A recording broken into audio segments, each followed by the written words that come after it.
Michael Jackson was the greatest entertainer in the world, you know, and still is in my heart. And just having a chance to enjoy his music and grow up on his music and be influenced by his music has been, you know, great for us.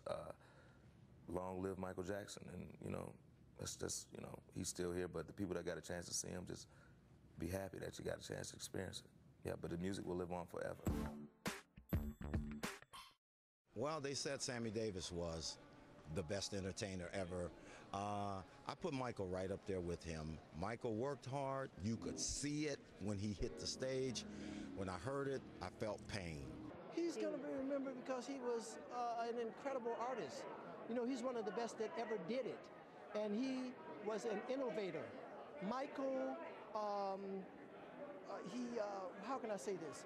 Michael reestablished how you deliver a song. Never before had anyone sang and danced like Michael Jackson. So he actually reinvented that. The members of supergroup Destiny's Child had very personal memories of the Michael they knew. He left huge, huge shoes to fill. Oh my goodness, there are some great performers out here today. But I don't know, gosh, I'm sure it can be done. You know, but when you think of how hard Michael Jackson worked, it's like, you know, is that breed out there of hard workers to get to where he is. He still is here. Kelly Rowland remembered when the chart-topping girl group came face-to-face with their idol for the first time. The first time I met Michael Jackson, it was with Destiny's Child, and he actually sang Bootylicious to us. And my mouth was wide open, and I couldn't say anything because he takes you back. Michael's presence is so sweet, like it really is. And when he sang it, he just sang it just because he loves the record. And we were like, you inspire everything we do, you know? And just to this day, like, I know, I see like just so much of him in so many different artists. He inspires so many.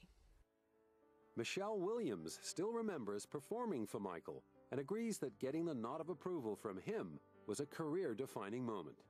Oh, he was just fantastic, and performing for him at Madison Square Garden for his 30th anniversary, he gave us the thumbs up. And like I said in another interview, I said, I can go on with my career now. He gave me the thumbs up. Just an awesome, awesome, awesome soul. But outside of his immediate family, no one knew more about Michael Jackson and his musical legacy than the founder of Motown himself, Berry Gordy. He was the one who brought the Jackson 5 to Motown back in 1968. Berry had had the pleasure of knowing Michael since he was 10 years old. I am somewhat numb. I am shocked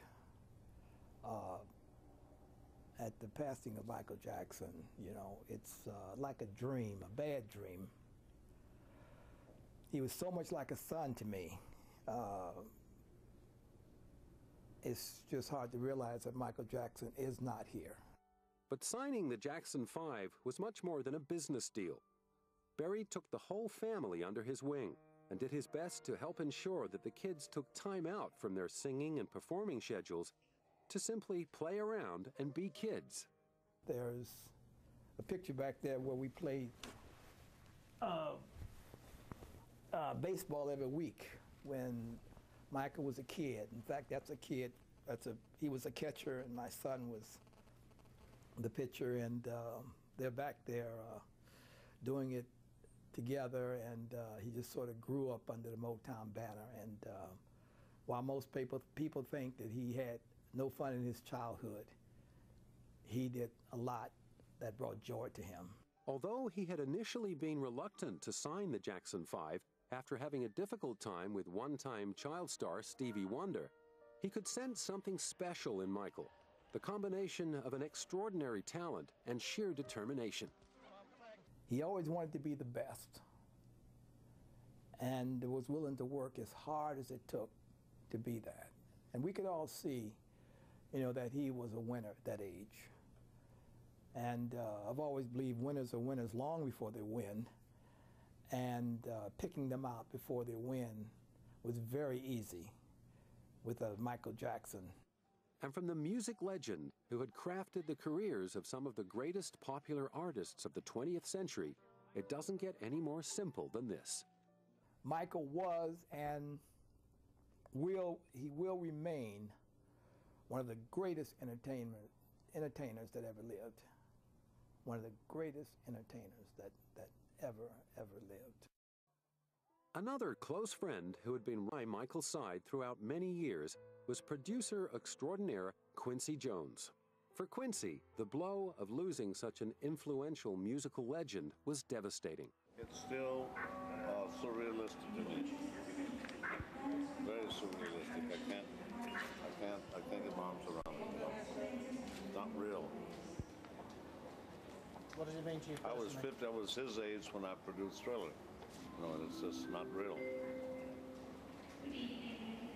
And I was here when he sold out the concerts. 50 again in 4 hours. Remember that? The last time I spoke to him. And because Quincy and Michael spent many hours slaving over the creation of his musical masterpiece, Thriller, not to mention the hours spent simply talking about life and the future, the trusting bond between them was lovingly enduring. The realization he would never see Michael again hit home hard. It is. It's like my big brother. It's part of my soul goes with it. You know? It does. It's a very close relationship. That's the way it works. However, Quincy was determined to remember the good times, in particular the time he spent producing Michael's landmark album, Thriller, which went on to sell 104 million copies worldwide.